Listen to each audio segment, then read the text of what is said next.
Hey guys, welcome back to my channel. Today I want to go over my top 5 summer must-haves. When I was putting together this list, I was kind of trying to stick to just a general list, but then I was like, if I do just a non-fashion list, then it's also like, what about good patio furniture? What about good summer, what about for outdoor activities? Because a lot of people are doing that in the summer and that's not me.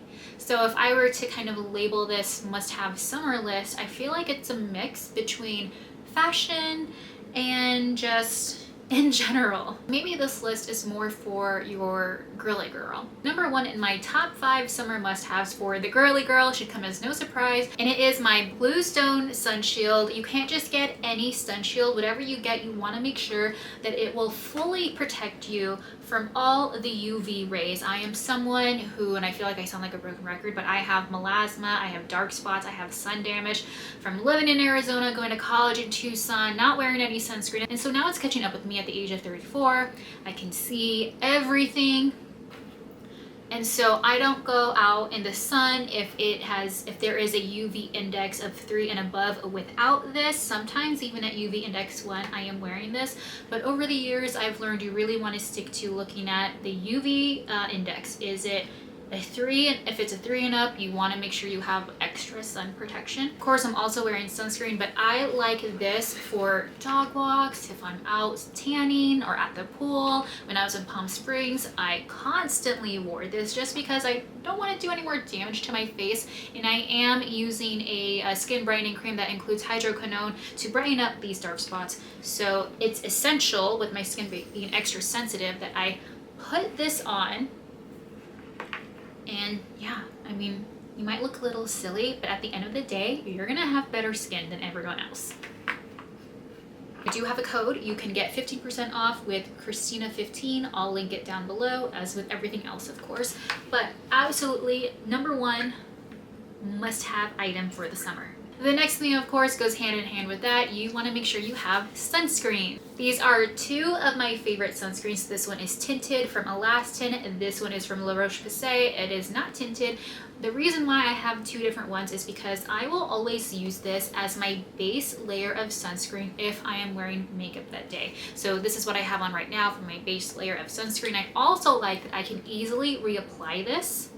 If I am home for lunch during the workday, I will just squeeze a little more onto this brush and just dab it on the spots that I feel like are at risk. Really, your whole face is at risk. I will focus more of the product here, and then here on the sides of my face, and then my upper lip, and then I'll just spread it all over the rest of my face. But this is easy to reapply. I don't wear heavy makeup during the summer since I'm not working in TV anymore, but light makeup makes this easy for reapplication.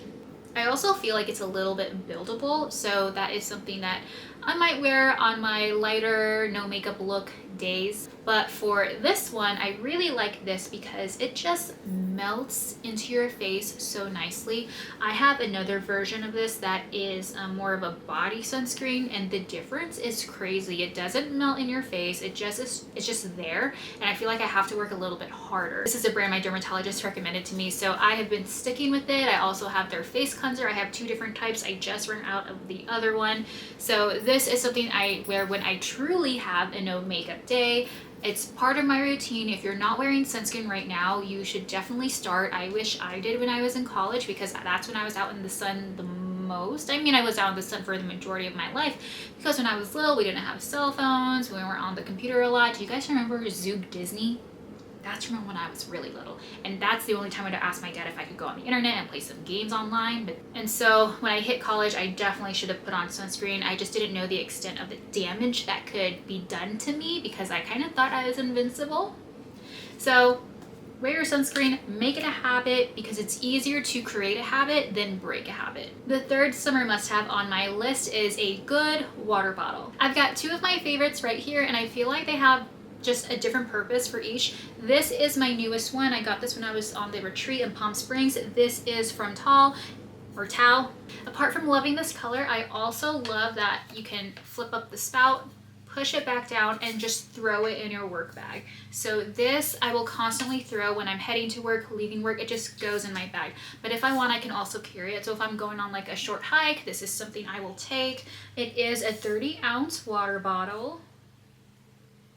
I'm trying to make sure, but it doesn't say it on here. But I know this is 30 ounces because I saw it on the box. And this one from Hydro Jug is 40 ounces. I do find that I actually go through this really fast. Whereas with this, of course, because it's bigger, but also I didn't think I was drinking that much water. What I like about this is that it's a lot sleeker of a design compared to the other brand. Almost forgot the name for a second, the Stanley Cup, which I have 2 of.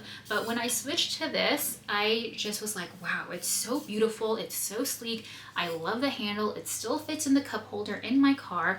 And of course, the spout is super nice. Also, the silicone base, which both of them have. So definitely recommend getting a good water bottle. So this one, it is spill proof, but I don't throw it in my purse as much as this one. I just like how slim this one is, and I can easily just kind of squeeze it in there, whereas this, I'd rather just carry it out in my hand because it does have this handle on the side. So I don't know, that's just how I am. So like, I just toss this around, and this I carry around if I don't know. It's just weird how I feel like these have different personalities. I will probably get one more of these, not anytime soon, but sometime in my life. I do really love this. So I kind of want a pink one, maybe a cream one. But this one is just good for if I'm just out and about. I don't know, it's just different. And I feel like it doesn't hurt to have options. Last thing on my list for a summer must-have, cute, breathable outfits. So is it truly a summer must-have for survival? No, but this isn't really either. Like, I can survive without this. I'm just gonna have a lot of sun damage, you know? So that's why when I was making this list, I was like, wait, is it fashion-based? Is it actual must-haves to survive summer? It's just a mix. That's why I'm like, it's for your girly girl. You want the cute water bottle. You want the good skin, but then you also wanna have cute outfits. Like, this is a top I got from Abercrombie. The matching skirt is just hanging over there right now. But you want something that's cute, something that's breathable, because when you are all done up with your light makeup, even though the false lashes I have on right now might make it look a little heavy, but when you have on your makeup, your hair is done, you want to go out and you still want to feel good. So it's not like you're going to wear a ball gown and you're just going to sweat while you're in that. You want something that's cute yet breathable, and just something that you are going to feel good about. So I will show you guys some outfits right now. So I would say maybe a go-to summer dress. I have a few different options. Even if you are out taking pictures, you want something that's breathable. So I have a good new one from Lulu's. I have more of a lounge dress from Skims that's still breathable. I have several different options. Also for shorts, if you don't want to wear denim, because that can honestly not be breathable sometimes. So you want to get more of a flowy type of shorts. A good strapless top. So I think cute outfits, that's totally a must-have for me. All right, guys, that is my list, my top 5 summer must-haves for the girly girl. If you think there is something that should be added to this girly girl list, make sure you comment it down below. Let me know what you liked. If you have any of these, if you agree, let me know. Also, if you're not subscribed already to my channel, please subscribe. I put out 2 videos a week and some shorts all in between that.